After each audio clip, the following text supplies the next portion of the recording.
Tanjiro Kamado was born into your standard and normal family, or at least that's what most people believed.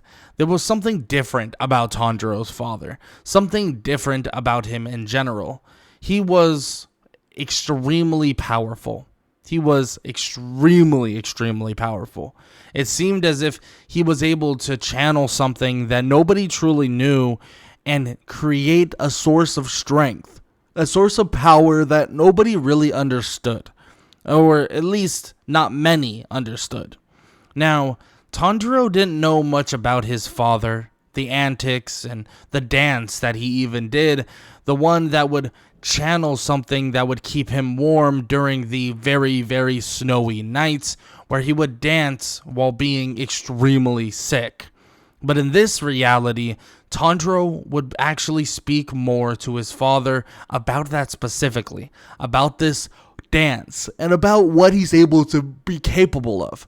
And it seems as if his father had a lot more than what he was leading on in terms of information. Now, there's multiple reasons why he didn't want to share this with Tanjiro, and maybe multiple reasons why he felt no need to. But one day when Tanjiro was young and his father was closer and closer to his deathbed, he would share with Tanjiro what exactly he was doing and what exactly he was capable of. And he would explain to Tanjiro a couple things, and even explain what his dance truly was, being that of the Hinokimi Kagura. Now, he would explain more and more, and even give journals to Tanjiro about what this Hinokimi Kagura truly was. And he would learn that it was something known as sun breathing.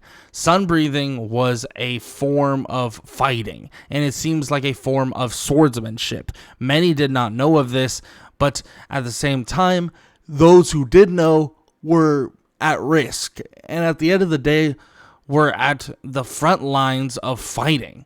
And that was something that Tanjiro's father just did not want for his own son. But of course, it was never that simple in this world, and it would never be that simple in this world. So he decides on his last deathbed, when he's about to pass on, he would teach his son as much as possible. Even teach him the art of swordsmanship, giving him a bit of a head start on what swordsmanship truly is. And this would give him the outlet, Tanjiro, the outlet to continue practicing being a swordsman, but also practicing these different types of breathing styles. Sun breathing had a combination of many different breathing forms, and these breathing forms would be extremely advanced, but it would all thread from something known as concentration breathing. Now, it would be extremely hard for Tanjiro to even utilize or even do something with this information. I mean, at the end of the day, it is extremely hard to utilize something of this degree, especially when he doesn't have the information he truly needs. And he would continue learning more and more about sun breathing and how to utilize it over the years, but he never truly committed to learning every last bit of it. He never committed to learning every last ounce of sun breathing, but he still knew a ton about it. And he had the journals, he had the swordsmanship skills, and he even had a sword that was left by his father. Now, time would pass on, and like I said, he would continue learning and trying to gather information on how to utilize sun breathing, but he would still help and take care of his family. And unfortunately, the dreadful day would then come. That dreadful day where he would go down the mountain, where he would go help others within a village. He would stay over the night with a grandpa-like figure, and then he would head home to see his entire family gone. His entire family would have been killed by an unknown demon to him at this moment, and his sister Nezuko would have been turned into a demon. Immediately, though, he wouldn't even think about his sister being a demon initially, or even being, well, alive initially, because he sees the blood everywhere. But he runs over to grab his things, just in case that the demon is somehow still here, or whoever did this is somehow still here, grabbing his sword and pocketing his notebook and looking around immediately. but then would realize that nobody else is currently there. There's just the smell of blood overwhelming everything around him. Tanjiro would be in complete shock and then would realize his sister Nezuko, well, she's still alive. He would pick her up and begin running, but then out of nowhere she would turn on him and they would go tumbling down the nearby mountain, crashing into the snow, and he would struggle trying to get Nezuko off of him as she tries to literally kill him. Tanjiro would try to plead to Nezuko, telling her to stop, telling her to wake up and come to her senses, but nothing would work. Not one single thing. But luckily, someone would come swooping in, grabbing Nezuko and saving Tanjiro. But this person, well, is unknown to Tanjiro, but his name is Giyu Tomioka. Now, Tomioka would immediately tell Tanjiro that his sister is a demon and that she needs to be killed. But Tanjiro would refuse that action, saying that his sister will not be killed and cannot be killed, and he won't allow him to do so. And this would ensue in a fight of some sorts against Tomioka. But this fight is very lopsided. I mean, Tanjiro is decently skilled with a sword, but he hasn't gotten a full grasp on concentration breathing. He hasn't gotten a full grasp on really any of the techniques that he has. Basically, teaching yourself is extremely difficult. He's never had a true master or sensei that could help him actually put everything or two and two together. But he's still able to keep up somewhat with Tomioka to a small degree. Tomioka, thinking that he could easily defeat him, kind of takes it extremely easy on Tanjiro, but then soon realizes that Tanjiro is very smart and a very tactical fighter, and it seems as if he's going to have to put a little bit more force to stop Tanjiro from defeating him. Now, this would lead to Tomioka obviously defeating Tanjiro, but he sees something within Tanjiro's fighting style, something he hasn't seen really ever, and it's totally a brand new type of fighting style, which would shock him to his core, because he thinks that this might be something that many people have talked about, being that of the art of sun breathing. Now, he's not 100% sure, but he sees that, and eventually Nezuko would try and save Tanjiro, and he would be completely shocked by the revelation that a demon has now gone to her senses and has literally helped her brother. This would completely throw Tomioka off, because at the end of the day, he's never seen something like this. He's never seen the fact that, well, someone or something that is turned into a demon would have senses for themselves, at least not toward humans. So this would put it in Tomioka's mind that maybe he could truly help these people, helping Nezuko and Tanjiro. So he would actually do just that, informing him of his master by the name of, well, Urokodaki, and he would tell them that he needs to go, or they need to go see Urokodaki, and everything will be explained from then on. So Tanjiro and Nezuko would set off on their journey to meet Urokodaki, but without fault, there would be some, and a little bit of a couple hurdles. That starting with the fact that Nezuko is obviously not immune to the sun, and that they have to make sure that she doesn't get, burned alive.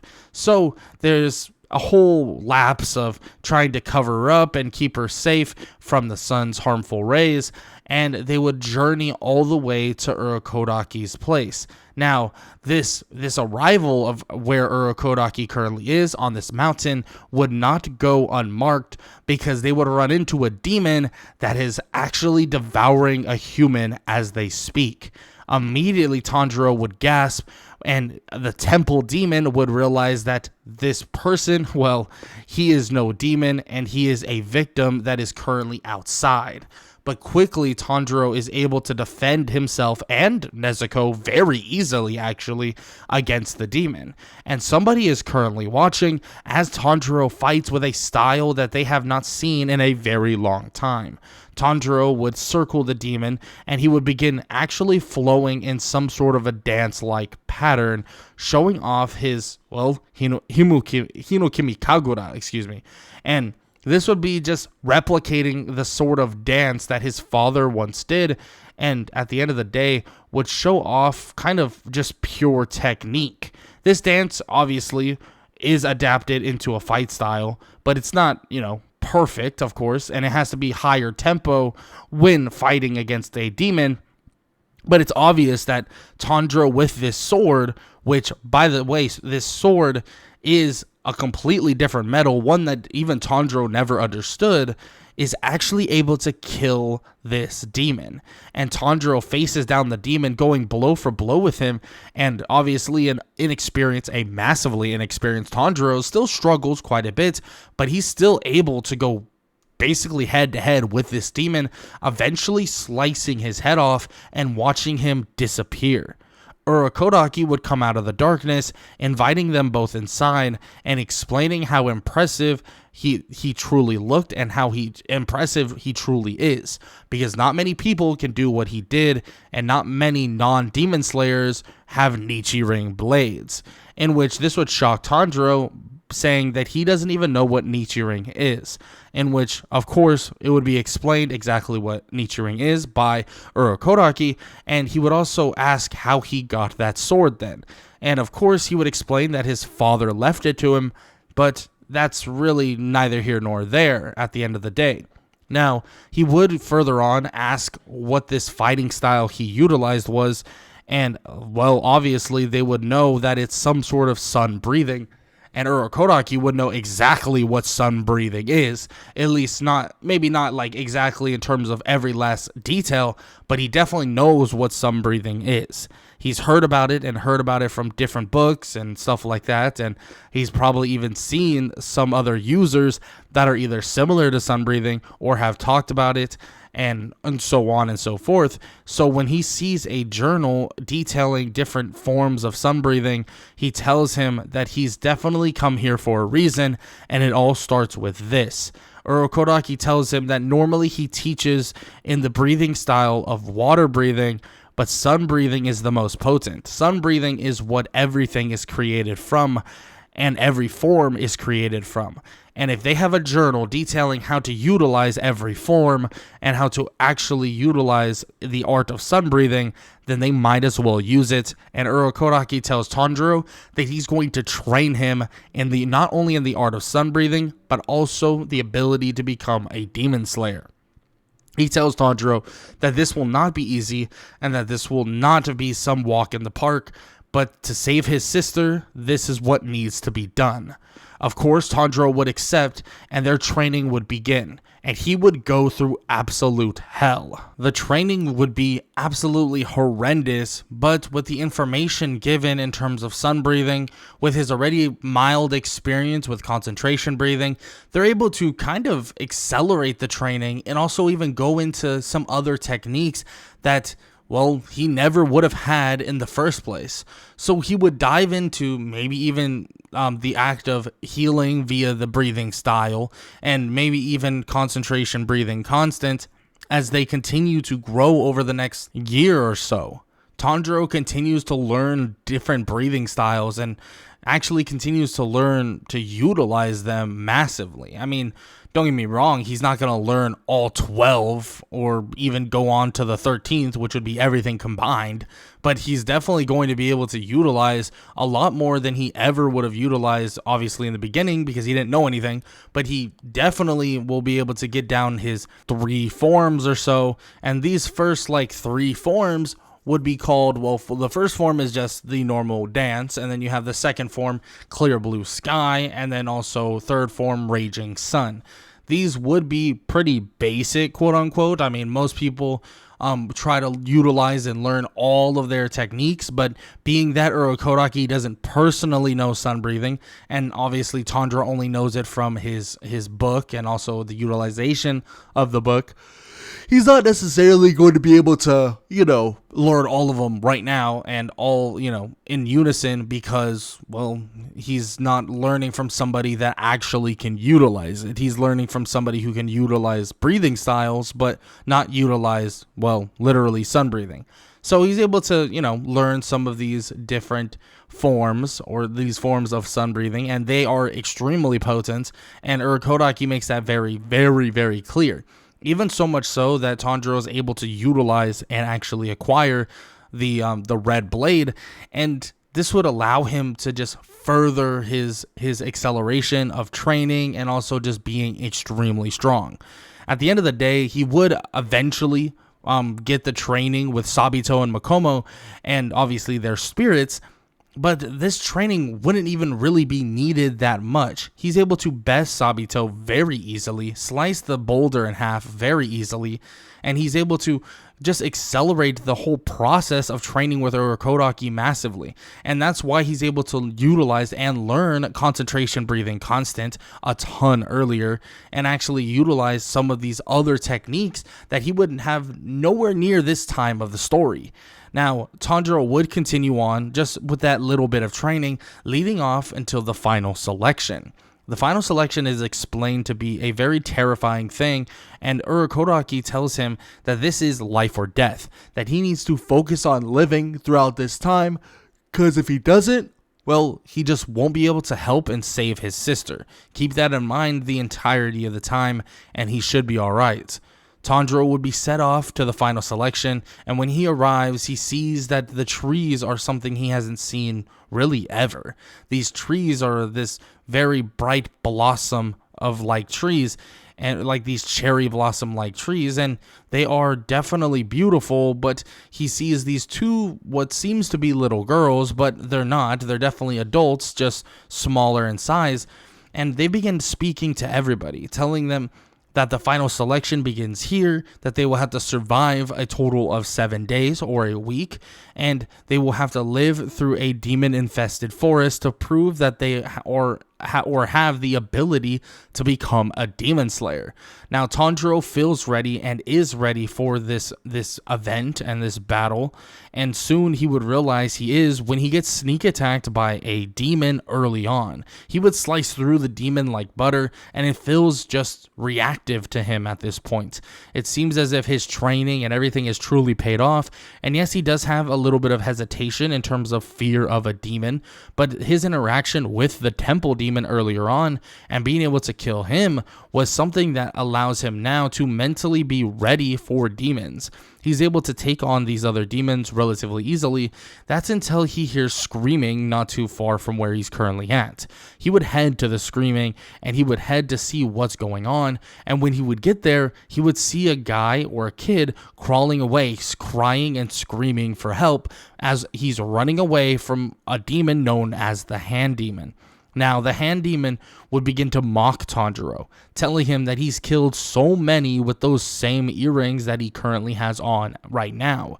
He's telling him that he will be in a long list of people that basically die while wearing those earrings, in which Tanjiro would hear this and, well, let's just say it would absolutely break his heart and absolutely connect all the dots in his mind. And all those dots in his mind would be connected through the idea of Makomo and Sabito, and even to the largest degree, Gyu Tomioka. It would be extremely sad to even think about, but this version of Tanjiro is nothing to be messed with. Actually, you can go as far as to say that he is so far beyond this demon, he just doesn't realize it just yet.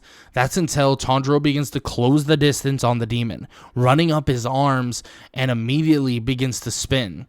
He begins to spin, twisting his upper body in a circular motion, releasing a 360-degree slash as he utilized his second form of sun breathing, clear blue sky. And in one foul swoop, he slices through the demon's thick skin like butter, cutting his head off almost instantly, and the demon would fall victim to Tanjiro's sun breathing as he's shocked as he sees everything that occurs and begins to think to himself that he's never seen a breathing style like that. He's never seen a technique, never seen swordsmanship like that. But there's something deep within his mind that begins to make him fear. Something deep within his mind that makes him see things that he never wanted to see. It's as if he's seeing flashes of a ghost that he's never fought, but someone else has. He can feel the fear deep within his mind and his body, and it's as if his body is reacting to that fear, and that fear is Muzan's sphere. And as his body would disintegrate, the demon would be shocked and would be put off kiltered entirely, looking at this monster that stands in front of him. Whoever this is, he's someone that they should fear for sure. The demon would disappear into the wind, and everybody seemingly would be somewhat safe. Now, I say somewhat safe because obviously that is pretty traumatizing overall, watching a demon get not only murdered in front of you, but also a demon that was straight up about to murder you. And that is definitely something that is terrifying. But Tanjiro would continue going throughout this entire forest, clearing it out. He would easily be able to defeat demon after demon, demon after demon. And as he clears it out, it seems like the entirety of the area and the place becomes a lot more peaceful, as if the demons have run out and there's really nothing else that can be determined and nothing else that needs to be handled at this moment. Tanjiro would sit and relax for the coming days, and he would even meet some of the other demon slayers, even meeting someone by the name of Kanao, who would not actually respond to him at all, like flat out at all. He's met obviously some interesting people as well, being that of a yellow-haired kid by the name of Zenitsu, and he continues to meet some of these people, and he continues to learn where they come from and also who they are.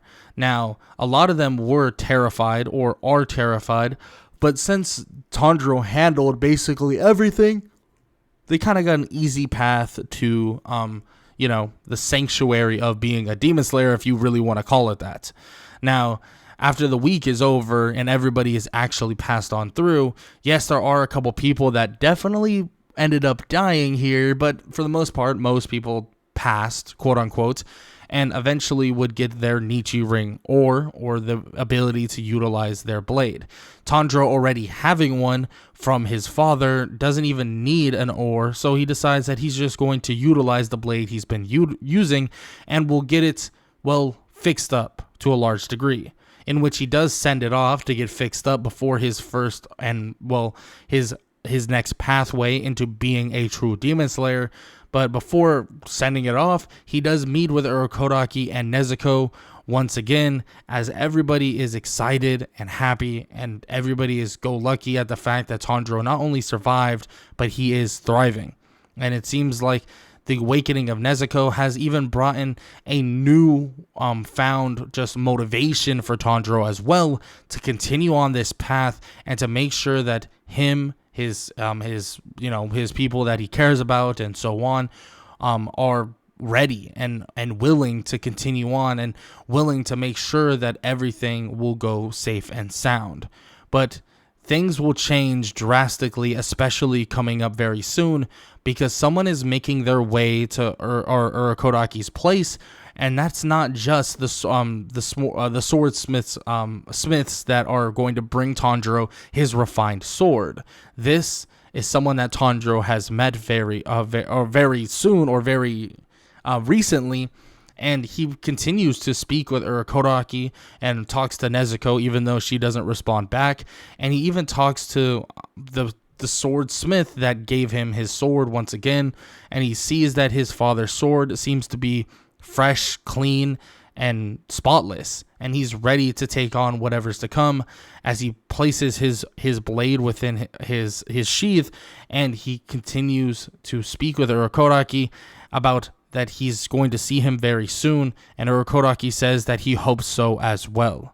Tanjiro is about to leave when someone approaches him out of nowhere, and this is the same girl he, spoke to, but not really spoke to, not too long ago, by the name of Kanao.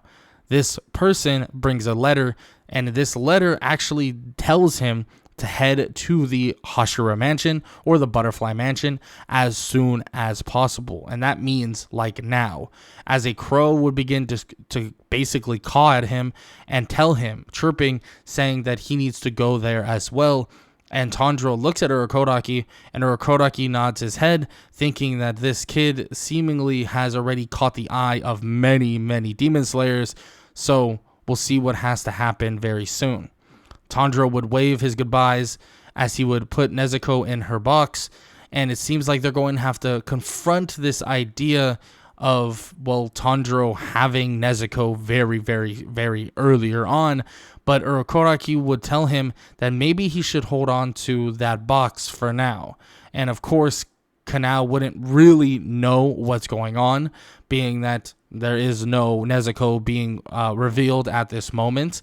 And Urokodaki feels that maybe he holds on to the box and he comes visit before he heads off to, his actual missions, in which Tanjiro nods his head as he leaves the box, realizing what Urokodaki is saying, as they head off to the Hashira mansion without Nezuko at this moment. Tanjiro would head off with Kanao, and when they would arrive at the Hashira mansion, would be greeted by a couple of the Hashira. And of course, there is one person that truly wants to speak with Tanjiro, one person that is actually about to leave, so he wants to speak with him very quickly, and that would be the head and master of all of the demon slayers, known as Ubuyashiki. And he would tell Tanjiro that he's heard about him, heard that he's able to utilize something known as sun breathing, and has heard of his feats already in the final selection, and wants to welcome him personally to the Demon Slayer Corp, but also that he wants to make sure that he gets the proper training from someone that actually understands what he's utilizing, or at least some degree understands, because there might be even more information that is hidden away with, well, the Rengoku family. He would then reveal Rengoku, and Rengoku would introduce himself, and Tanjiro would speak with him mildly and kind of for a little bit, and they would speak about sun breathing and about what his capabilities are at this moment. And Rengoku can see that this kid is far beyond and maybe even coming close to that of a Hashira level very, very soon, and has accelerated his process into that realm quicker than most would even imagine doing so. Tanjiro would then be told that he'll be going through a couple simple and different missions that he's going to have to deal with as well when getting sent back, but they wanted to speak as soon as possible, and Rengoku wanted to make acquaintance with him as soon as possible because this felt like an important matter. They tell him that his earlier on missions that was going to be dealt with, one that he actually knew of being that of a small village needing help and missing women, was handled by a demon slayer that they personally chose to not worry about it. They would then tell him that they'll be sending him back to Urokodaki very, very soon, but they want to see what his capabilities are with sun breathing in its totality at this moment. So a spar with Rengoku and Tanjiro would then ensue, and it's obvious Rengoku has massive advantage over Tanjiro, but this technique and these techniques that Tanjiro begins to show and reveal are something that everybody is put back on and completely shocked by. At the end of the day, the utilization of sun breathing alone is impressive, but the fact that he's already accelerated to multiple forms of sun breathing is something that they were not expecting. And frankly, his skill is very, very close to the level of some of these other Hashira. Now he just needs the experience, and now he just needs the extra bit of training. Once he gets that, he might even be on the level of a Hashira, if not even further than that. Now, they don't tell him everything that they said or that they're thinking, because they don't want him to get a big head or anything, but we all know Tanjiro, he would never get a big head by any means. But at the end of the day, they don't really know that to be 100% of certainty, but they would send Tanjiro away, telling him that they will speak very, very soon, and that he's very impressive, and they expect to see him, well, sooner than you could possibly imagine. So Tanjiro would head off to his next mission, and his first mission truly as a demon slayer, to a city that is, well, let's just say, very, very familiar with its nightlife, and a city that somewhat never sleeps. And this is where he'll be facing his first true mission. His first true mission after he picks up Nezuko from Urokodaki, and after he leaves, this trail that leads him to the city that never sleeps will be something of insane proportion, because his first mission will put him face to face with the one, the only Muzan Kibutsushi, the one that is the king of all demons, and the one that killed his family. But for now, that's where we're going to be ending off part 1 of What If Tanjiro Had Sun Breathing from the start. Tanjiro Kamado heads to his first official mission as a demon slayer to the city that never sleeps, but soon he would run into someone that he never expected to even catch a scent of, and while he enters the city carrying the box of his sister Nezuko, he would then get a whiff of something that would terrify him to his core, and that, well, that would be Muzan. Muzan is currently within the city, and with the extra information that Tanjiro has gotten, he begins to head over towards Muzan in a fit of, well, rage. And he wants to strike him down, but soon he would see Muzan carrying a little child and also, well, being next to his wife. Now, he immediately believes that he should try and strike down Muzan, maybe even kill him, but he remembers what others were saying about who this person truly is, about who Muzan truly is. And those words ring back to him, and all the information rings back to him on the idea that this guy is far from a joke. This guy is far from anything you can even imagine. But soon Tanjiro would allow him to basically just leave and kind of avoid conflict for the most part, or at least that's what he thought he was avoiding. But those earrings or those ear little decorations would be obviously something that Muzan would take massive account in, because he knows where they come from, and there's somebody that he's massively terrified of that used to wear those. Now, this would lead to Tanjiro meeting Yushiro and also Lady Tamiao, just like everything would be just the normal part of canon. He would speak with them, they would speak about getting a cure for Nezuko, and they would speak on everything they possibly can. But of course, he does have to deal with a couple demons, 2 demons that were sent off to hunt Tanjiro. But this version of Tanjiro is way different. This version of Tanjiro is not only more experienced, he also has the ability to use sun breathing, and on top of that, he is just further beyond the normal Tanjiro we normally know.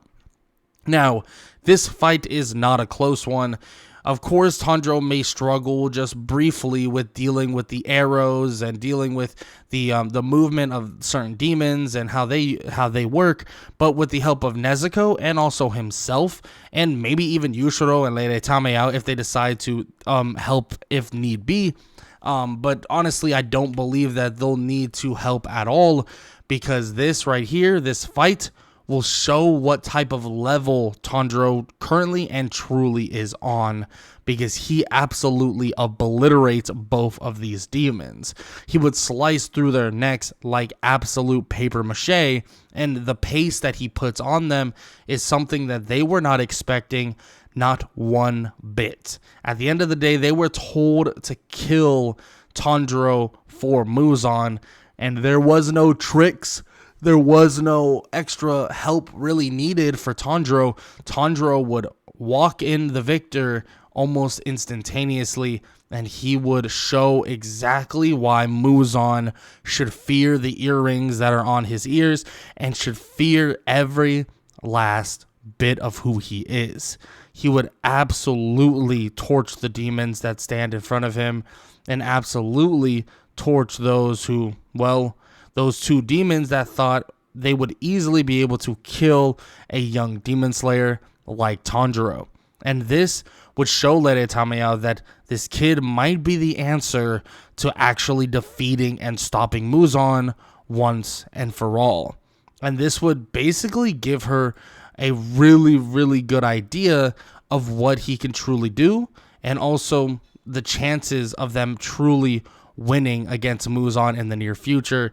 And she makes it an emphasis that he needs to actually get as much information and also as much blood from the 12 Kizuki so that she can find a cure for his sister, and maybe even find a cure so that they can stop Muzan in its entirety, in which is something that Tanjiro didn't really think much about, but it is a really good idea. So he's going to make sure to keep that in mind, especially when it comes to actually having to deal with Muzan in its entirety in the near future. He tells Lady Tamiya that he won't let her down, and she agrees that she doesn't think he will. And Tanjiro would set off for his next mission, which would lead him straight to someone he actually would recognize, that being Zenitsu. He would pull Zenitsu off of a girl that he's begging her to basically marry him, and tell him to stop being kind of, an idiot. And he would drag him off, saying that he's going on a mission with him now, in which Zenitsu wouldn't want to do that, saying he doesn't want to die, as he screams more and more. But Tanjiro would yell at him and drag him away to a mansion nearby that some kids really need their help, in which Tanjiro would enter pretty swiftly, and before you know it, he would actually get split up from Zenitsu and would encounter the first demon that would actually be a former 12 Kizuki member, being that of Kyogai. Now, Kyogai would immediately try to basically undervalue what Tanjiro truly is, but quickly he would realize that to be a massive mistake, because before Tanjiro even meets Inosuke and Inosuke enters the fray to actually quote-unquote help, well, let's just say Tanjiro is able to absolutely close the distance on Kyogai and be able to, slice his neck off extremely quickly. I mean, this version of Tanjiro, from what he's seen, from what he's heard, all of the techniques that he's learned, and on top of that, the fact that he knows how important this is to not only his father, but the fact that he was given all of this opportunity from his father with all the sun-breathing forms and techniques and stuff like that. The fact that he was given all of this, he knows how serious something like this truly is. So he makes sure that he goes after Kyogai with a absolute vengeance and with an absolute willingness to kill. He kills Kyogai, taking the blood from him as well, and the body would hit the ground and he would disintegrate. This is when he would actually meet Inosuke for the first time. Inosuke asking where the other demons are and, all of this other stuff, and then also wanting to fight Tanjiro, but Tanjiro would ignore him, telling him that he's not here to fight. They need to clear out the other demons, and if he wants to go fight other demons, he can do that, just run around this mansion, and he's sure he can find others.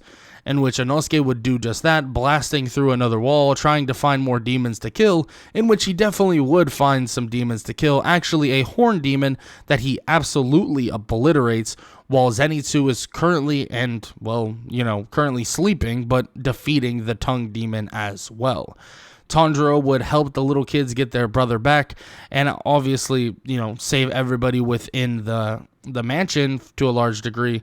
And let's just say Tanjiro has made a former member of the 12 Kizuki look like an absolute joke. And it kind of makes it shown, or you can kind of see what level Tanjiro truly is at this point.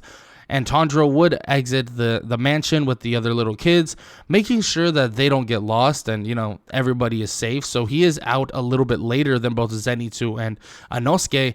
And Inosuke is actually trying to break into the box that, Zenitsu is currently protecting, and the box that holds Nezuko. Immediately, the respect for Zenitsu would grow massively, and Tanjiro would ensue in trying to stop Inosuke from actually taking the box or hurting who is inside the box, which we obviously know who is inside the box. Now, in doing so, Inosuke would try to fight Tanjiro, and in which it would lead to hand-to-hand combats. But of course, Tanjiro has a ton more advantages on Inosuke. Obviously, the sun breathing doesn't help as much, but the concentration breathing constant, and also his experience with his breathing style, just massively helps him in that hand-to-hand combats, and he's able to easily shovel off Inosuke, actually knocking him out. And this is where Inosuke not only gains respect for Tanjiro, but also wants to be better than Tanjiro, thinking to himself that he can truly be better than someone like Tanjiro, which obviously he doesn't call him Tanjiro. He calls him Banjiro Damado type of thing, because that's just what Inosuke does.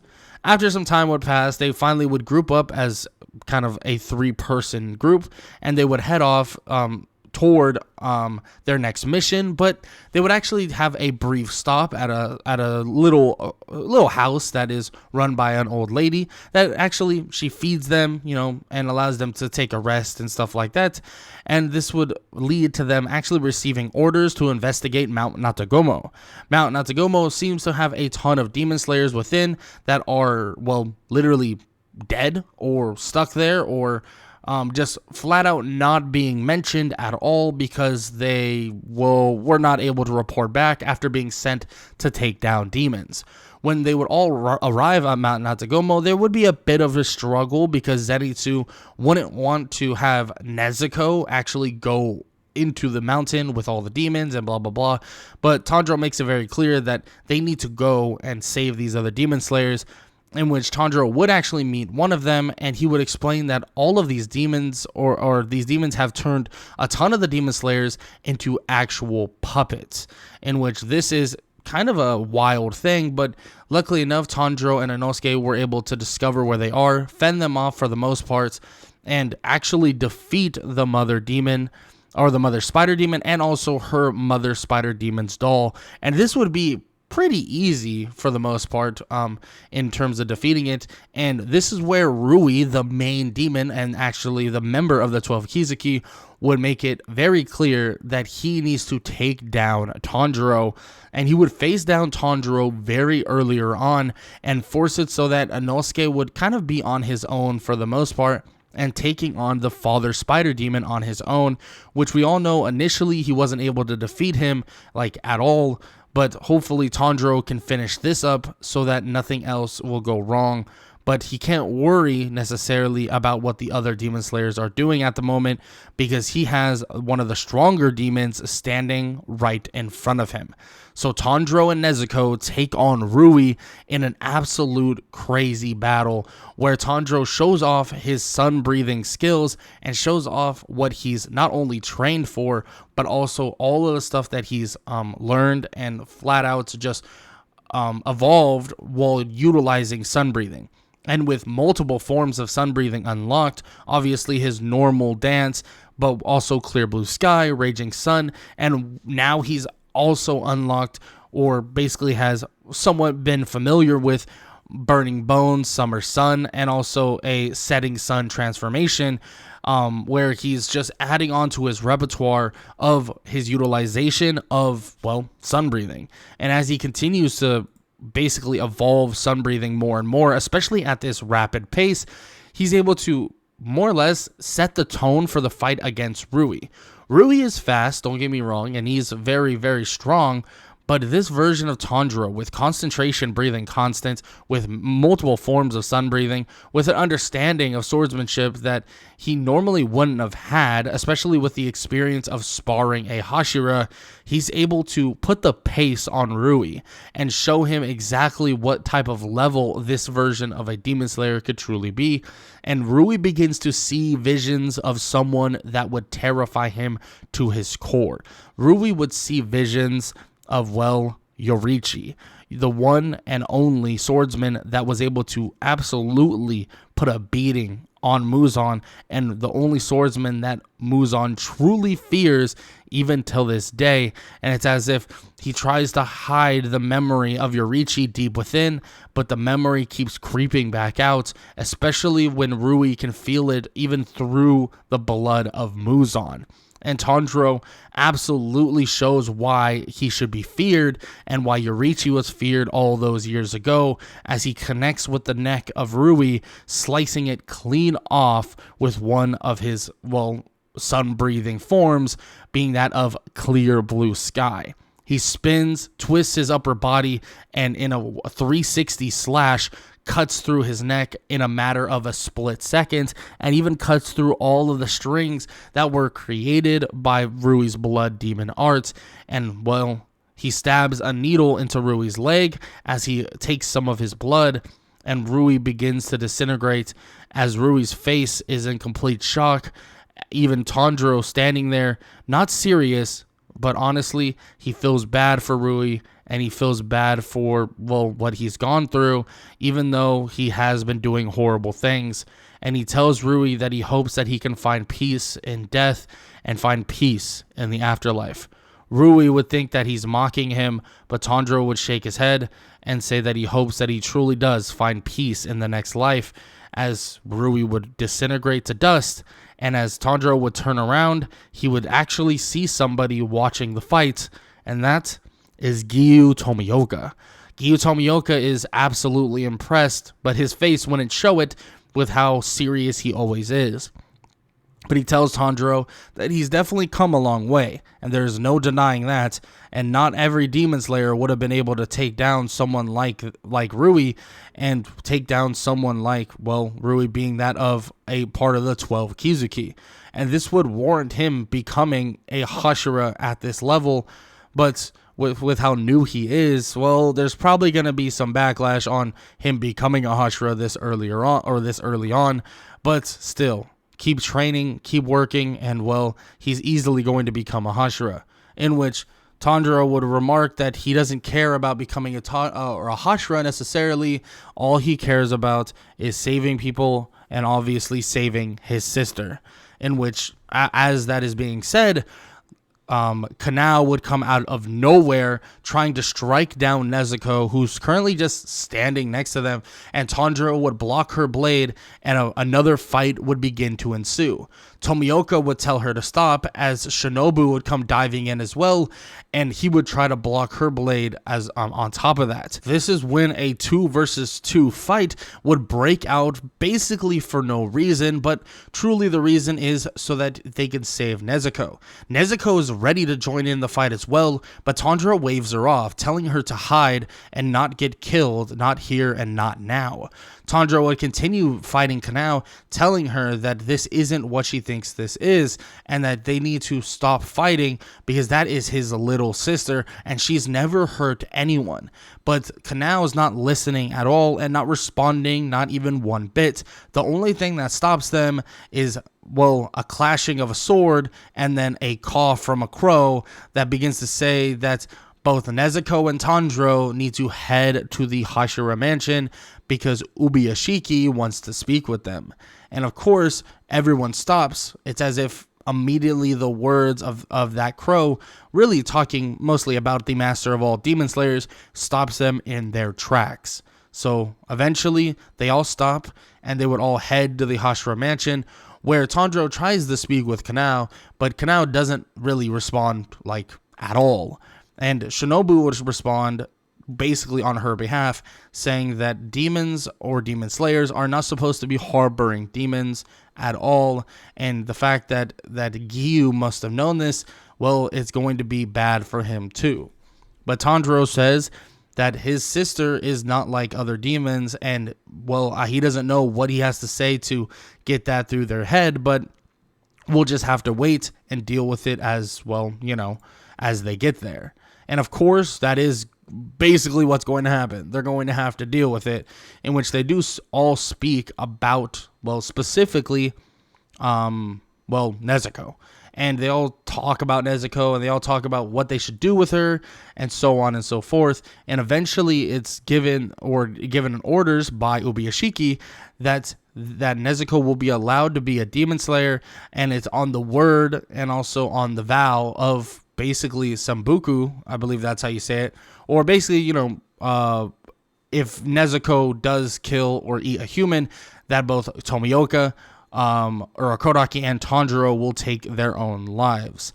And of course, this will be accepted for the most part, but the Wind Hashira, well, let's just say he's not so accepting of this at all, as he would stab through Nezuko's box and basically want to show why she isn't what they think she is, in which immediately would cut himself. But Nezuko seems to resist the blood that the Wind Hashira, or Saname, is actually revealing to Nezuko, which is even more impressive because supposedly Saname's blood is absolutely potent to demons, and demons love the smell of his blood more than anyone else's, and it's just kind of a special thing that some humans actually have to endure or have in general. Now, This would lead to Nezuko, like I said, refusing the blood, and this would also lead to everyone now agreeing that Nezuko should be part of the Demon Slayers, even though a lot of people are massively hesitant. But of course, this would also lead, to their training sessions, in which their training sessions would be a lot of rehabilitation. But of course, Tanjiro isn't necessarily even injured, so he's able to still go on a couple missions, but also train with both Zenitsu and Inosuke. And this time and this downtime has now allowed him to even further his understanding of sun breathing, and also the fact that he's able to work with someone like Rengoku from time to time, maybe even going on a couple missions with Rengoku, getting a feel for what he truly is, what he's capable of, and also what he can truly do in a feat of battle. And now, this would lead them down the path of meeting up with Rengoku once everybody is done with their rehabilitation. But Tanjiro has always and will now always keep his lead against Inosuke and Zenitsu. Now, I'm not saying Zenitsu and Inosuke are useless by any means, but we know that Tanjiro is on, at this point, the level of a Hashira. Yes, he might not have the experience of a Hashira, but he's definitely on the level of one. Being able to defeat Rui as cleanly as he did, and also the extra training with sun breathing that he now has, unlocking and being able to utilize even more forms, and he is creeping up on the ability to use every last form within the book. Now, this would lead him down the path of being at that level of a sun-breathing Hashira. Now, he would go and work with the Flame Hashira, being that of Ren and Goku, and this would be a good time for him to learn from a Hashira side by side. But Zenitsu and Inosuke decide to tag along, where they head off to actually take on the Mugen Train. The Mugen Train is the first kind of true test for Tanjiro and Rengoku, and also everybody else that is currently there. And it's not because of, well, who we know as Enmu. It's not because of that whole fight, but that is the one time and a fight that they're going to have to deal with that is very interesting, you could say. Because when Tanjiro and the whole crew are within the train and they all get put to sleep, is where things change very, very drastically for Tanjiro. Mentally, Tanjiro begins to see people, see his family, and see everybody that he loved and all the people that were alive beforehand. But the thing is, this version of Tanjiro will be able to deduce the things that are different quicker than you think. Well, that's because he sees someone that is 1000% not supposed to be there, and that is his father. His father would immediately give red flags to Tanjiro. Alarms would blare in his mind, and he would immediately think to himself, well, that's not right. Yes, he does miss his father, but there was no dreaming when his father passed away. They all went through that. That was not some crazy elaborate dream or some elaborate freaking ruse. And he now realizes that he currently is in a dream. And this would lead him to figuring out how to actually get out of said dream, and also would lead him to taking on Enmu for the very first time, in which he would cut Enmu's neck off quick. But of course, this is no normal Enmu that he has to take on and cut his neck off and so on. There's a little bit of more of a fight that's going to have to ensue, but this fight is not a hard one by any means. Tanjiro realizing that he just needs to keep his eyes away from Enmu, and he'll take down Enmu with Inosuke, and also with the help of Rengoku and Zenitsu, who are currently clearing out the cabins. He would eventually cut the neck off through the train conductor, where the train conductor currently is, cutting off the neck and dealing with the train conductor before he can actually hurt him at all with like some sort of a knife. And the train would end up crashing as Enmu would disintegrate, as he fears that he truly did fail Muzan. But it seems like Muzan had a feeling, just one, that he would fail, because he sent someone else here, someone else that is far, far stronger than Enmu, that being Akaza. Akaza would be outside as he remarks toward Tanjiro and Rengoku that it seems as if they will breathe their last breath right here and right now, in which Rengoku would tell them to stay back, but Tanjiro would stand next to him saying that everybody talks about him being on the level of a Hashira, him being or having the potential of being a Hashira. So let's see if he truly can stack up. And in which Rengoku would shake his head, saying that the kid has guts, but he doesn't think he should really be involved in this battle. But Akaza says that this works out because he's actually here to kill him, pointing at Tanjiro, and Tanjiro nods as he realizes that this right here, this battle, could make or break their future forever. And immediately the fight would ensue, Rengoku and Tanjiro versus Akaza, and it's an absolute war. The both of Rengoku and Tanjiro are pretty damn in sync, but it's obvious that they are falling behind, even with Tanjiro's expertise of sun breathing. It seems as if his learning and all of his advancements have put him up to the point where he can actually take on someone like Akaza, but it seems as if he's still behind. But also on top of that, with Rengoku's experience, it also seems that they can somewhat keep up. It's not like they're going to just die right here and right now, and also immediately they can actually take on Akaza, and the fight continues to trickle on more and more and more until, well, some of them actually start getting pretty wounded. Tanjiro and Rengoku take blows that are pretty damn brutal, but luckily they're, for the most part, able to heal them off. But it's obvious that they're getting brought to the point of exhaustion. Akaza continues to show his blood demon art and continues to show his crazy martial arts capabilities, and this would lead Tanjiro to eventually screaming out, telling him that he's not going to die today. No one here will die today, as Akaza is about to send his hand through Rengoku, but Tanjiro comes spiraling in as one loud scream, and this mark would appear on his head, slicing down into Akaza's body, but then leading up into his neck.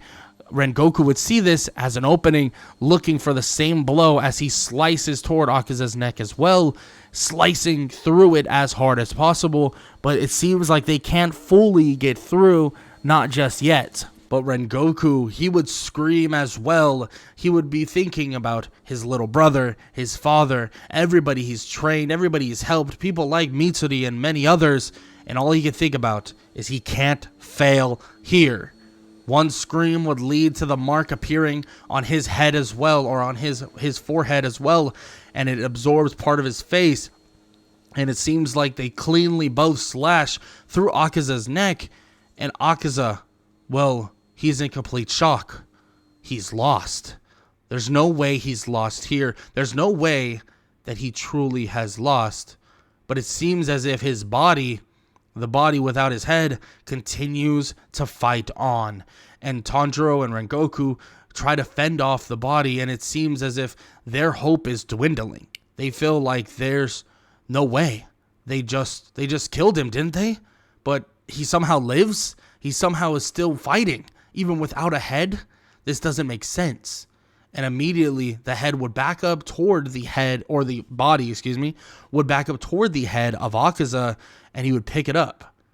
As he goes to place the head back on his own body, as if he's about to channel an evolution, Akaza would remark that they both proven that they are true and utter warriors, and that they truly have won this battle, and this battle is theirs, in which Akaza's body would disintegrate to nothing, as Rengoku and Tanjiro would stand there with a realization that it seems as if they just learned information that maybe they wouldn't have had if they didn't go through this fight. But as Rengoku is about to say another word, he collapsed to the ground, as there's a pretty big chunk, or a big flesh wound on the side of his body. Tanjiro would run over, picking him up, and telling Inosuke and Zenitsu that they need to get him treated as soon as possible. But as Tanjiro runs as well, his body would collapse just like Rengoku's did, and immediately Zenitsu and Inosuke would have to pick them both up and run off to the Hashira mansion. But what happens to Rengoku and Tanjiro? Well, you're going to have to find out in the next and final part of What If Tanjiro had sun breathing from the start. Tanjiro and Rengoku would be back at the Hashira mansion, and they're well. I mean, they're not perfect. They're definitely tattered, battered, and injured massively, but they're still well. At least they're not dead, and they've done something that really no one has ever done, really ever in the history of being a Demon Slayer, and that's killing an Upper Moon. And it's not just a simple Upper Moon. This was Upper Moon 3 Akaza. Akaza was something different, and the power he showed and everything he was showing truly was absolutely remarkable. And the fact that they were able to actually defeat him, and on top of that, show off what's known as a Demon Slayer mark now, it is something that all the Demon Slayers must strive for massively. This would be a time where Ubuyashiki would even tell Tanjiro that it's now time for him to take the mantle of becoming another Hashira. Normally they wait for one to pass on or leave or disband, but they decided they're going to open up a slot for Tanjiro himself. And yes, he does need training and he does need work, but the fact is he unlocked a Demon Slayer mark. He's the only sun breather alive, and on top of that, he has almost mastered the art of sun breathing entirely. And well, in due time, he'll be able to master it in its entirety completely, and maybe even give it another level to the forms. Now, with that said, he is inducted into becoming the next Hashira, and has now become the sun-breathing Hashira, or the Sun Hashira. Now, this wouldn't change his, let's just say, missions that much. He would still deal with a couple different things, but he would be kind of inclined to help out and teach, maybe even train with the other Hashira so that they can maybe get the ability to unlock the Demon Slayer mark. But we all know it's never that simple. To gain the Demon Slayer mark, you really need to be in the feat of battle and be on that last brink of basically death. Now, this is a perfect time to transition into the Entertainment District arc, but let's just say Tanjiro most likely wouldn't be heavily involved in this arc. It would actually be Inosuke, Zenitsu, and, well, we know him, Tengen Uzui. Now, you might be thinking, well, them three only, they're gonna die, they're gonna lose. But we are dealing with a Tanjiro who has unlocked the Demon Slayer mark earlier on, has continuously been training with Zenitsu and Inosuke, who have been trying to keep up with him every step of the way, even though he's been ahead of them since the very beginning. So we have a stronger Inosuke and Zenitsu, and also a stronger Tengen Uzui, who is striving to actually get the Demon Slayer mark himself. And let's just say, the fight with Daki and Gyutaro, well, it's not only spectacular, flashy, and gorgeous, but is the perfect time for Tengen Uzui to unlock his Demon Slayer mark. And soon, when that fight would rage on, when Tengen would take on Gyutaro by himself, and also, well, Inosuke and Zenitsu would take on Daki 2-on-1, all three of them would unlock their Demon Slayer marks, slaying the demons, and as the crows sound and as the birds chirp, another Upper Moon has now been felled, and all three of them are in complete and utter disbelief. Because in a matter of months, an Upper Moon 3 and Upper Moon 6 have been extinguished and killed and wiped off of the face of the earth. Muzan himself is absolutely disgusted by the revelation, and now the revelation that the Demon Slayers believe that they actually stand a chance against them.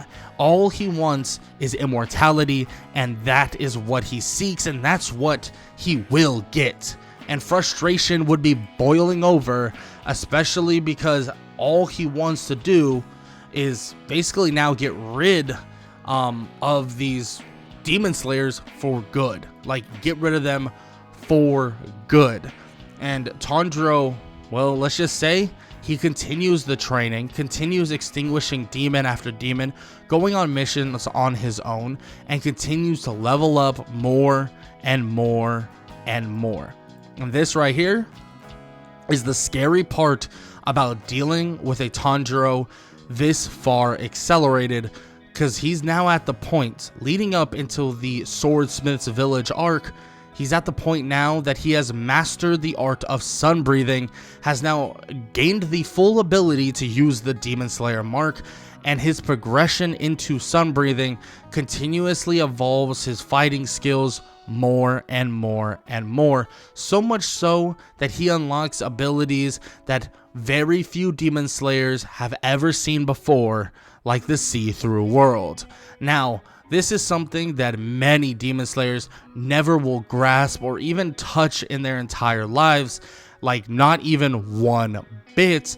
So when he heads to the Swordsmith's Village to try and just get some extra training with a somewhat robotized or somewhat mimicked version of Yorichi, he is in the right place at the right time, and so is Muichiro and Mitsuri.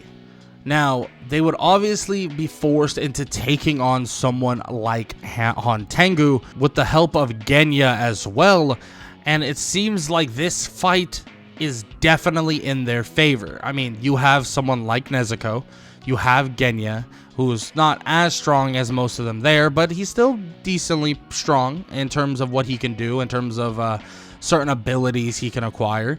Then you have Muichiro on his own taking on Gyoko, and then you have Mitsuri there as well to help.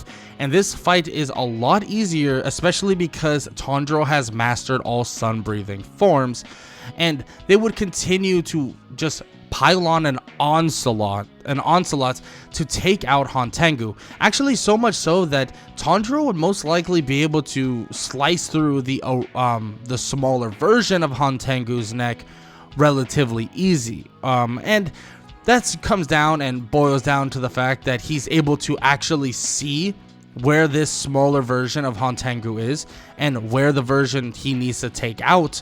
So the blood demon art that he normally would reveal, that he would manifest emotions and basically clones of his younger self, wouldn't really even matter, because they would most likely be eliminated before a lot of them could flat out be revealed to a large degree.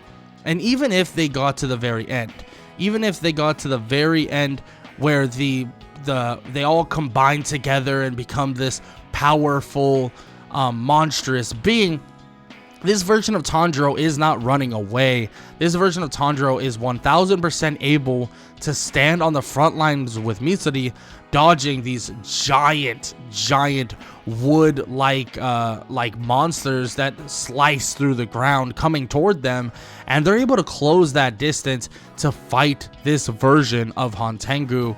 And of course, this would lead them to finding the small, tiny version of Hontengu, and this allows them to actually kill Hontengu once and for all.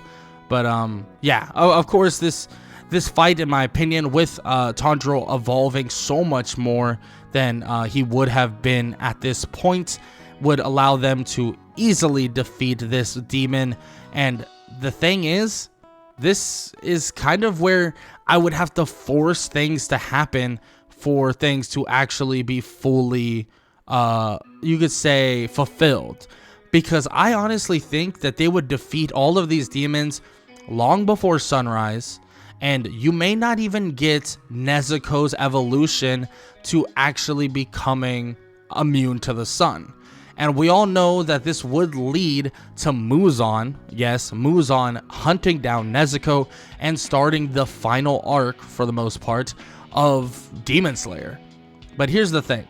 There's a good chance that Nezuko just flat out doesn't conquer the sun because she's just not in the right place at the right time. But still, let's just, for the sake of the story, we'll have it so that they actually defeat the demons, yes, easier, but it still drags on till the end of, well, the night. And as the sun rises, Nezuko gets struck by the sunlight, and she burns, and Tanjiro tries to cover her and save her, but then she just stops burning, and well, she's able to actually then spit out her little bamboo stick and speak like a normal person. And it's kind of crazy. This version of Nezuko, she is a demon, but she's not demon-like, she's like a human all over again, and she's able to interact with everybody. But we all know this would lead to the hunt for Nezuko by Muzan, and this is where I will say things are heavily in favor of the Demon Slayers. Not just because they're able to kill a ton of these other demons, but also because Akaza has now been perished and is now dead. But the fact is, Tanjiro would have gotten to the point where he has mastered sun breathing, even more so now, especially when you go through the entirety of the training arc, the biggest and the most insane training arc they will go through, putting their bodies through hell and also just training to the utmost power.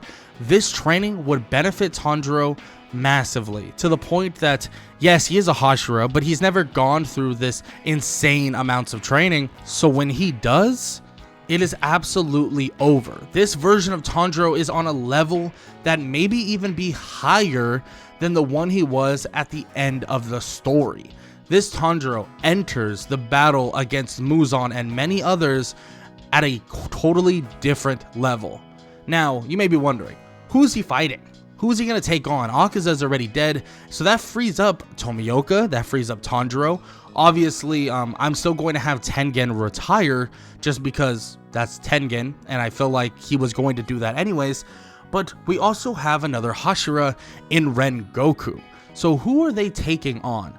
Well, I could see Rengoku and Tomioka going on to actually take on someone like Kokushibo, helping out the Stone Hashira, Genya, the Wind Hashira, and the others that actually take on Kokushibo, which would be Muchiro as well, I believe.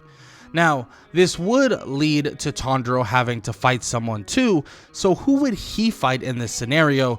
Well, I honestly believe that it's definitely a move for him to take on, well, Doma. Doma gets taken on by Tanjiro, Kanao, and also Inosuke, which, being transparent, these are stronger versions of all of these characters because of the level that Tanjiro was at when he met them. And this fight would be a lot easier, but still needed a sacrifice by Shinobu to make sure that Doma bites the dust. And with 2 extra Hashiras helping against for the fight of Kokushibo, we obviously know that that fight is going to be in the favor of those Hashira. But here's the thing. Not as many people will die. I can still see Genya possibly dying in this scenario, but a lot of others will still be alive and will not be as wounded as they would have been in the first place. And the fact is, a lot of these people just needed a little bit extra help, and slicing away one person like Akaza allows them to have that extra bit of health. So now we have way more healthier versions of the Hashira, Tanjiro, Inosuke, Kanao, and many others, willing and able to take on the final boss, Muzan. Yeah, Muzan Kibutsuchi, because at the end of the day, well, this fight is going to be a difficult one, even with Muzan having the cure pumping through his veins, reverting him more and more and more. Now, this fight is easier than the one in canon, but it's still difficult in general. We are talking about stalling until the sunrise, and Tanjiro battles his absolute heart out, utilizing every single form of sun breathing all in unison, while everybody tries their best to back him up. Tomioka, Rengoku, Muchiro, and many others. It's as if he's now unlocked a different version of himself, one that Muzan flat out cannot keep up with, and it would lead to the sun rising, them stopping Muzan, and Muzan burning up to dust. And this version, well, Tanjiro doesn't even get transformed into a demon, and they don't even have to go through the massive struggle just because of how healthy and how many people are actively participating or able to actively participate in this fight without being, absolutely killed and killed off. And quite a few people still can survive, and quite a few people still survive the final battle. Not like, the normal where a ton of them do die. So a lot of them can live out their very, very short lives because they all basically have the Demon Slayer mark. And as sad and bittersweet as that is, we all know that eventually they'll come back to life in a totally different time, totally different world, basically, where they're able to live out their boring lives as normal people and not having to fight off demons for the rest of the world. But with that said, that is the end of What If Tanjiro Had Sun Breathing from the start. If you enjoyed, show some love, leave a like, leave a sub, leave a comment down below, all that good stuff. And as I said, I hope y'all enjoyed the video.